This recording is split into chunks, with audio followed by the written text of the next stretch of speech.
While they often complain about going to school, many students now are realizing that not being there is even harder.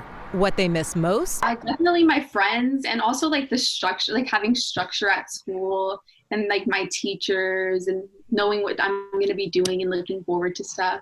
Missing out on. It's that time of the year right now where teens are really stressed out anyway because a lot of different celebrations are going on, what called rites of passages for them, their graduations. Experts say this isn't necessarily about hormones or grumpy teen attitudes. What it's really about is brain development. Teenagers are hardwired to need social interaction with people their age. It makes sense to me that there's been a rising rates of depression and suicide because now kids are being stuck with the only form of communication that most mental health professionals and psychologists will say isn't actually very healthy.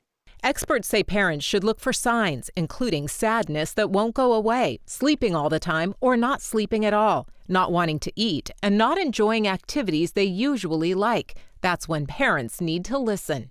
And sometimes listening to them is not sitting down looking face to face at somebody and having a conversation. They'll do better when you're out in the car riding around or sitting out in the backyard or shooting baskets. The more that you understand that you're not alone and that there are other people out there that are sharing the same experiences as you, it's definitely a comforting thought to have in a time like this. Lila Tyler suggests creating a safety plan to address times of depression, address suicide, talk about resources to keep them safe, and put it all in writing.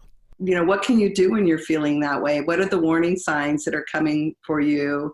What are some of the coping skills you can use? Who are the people you can call and talk to?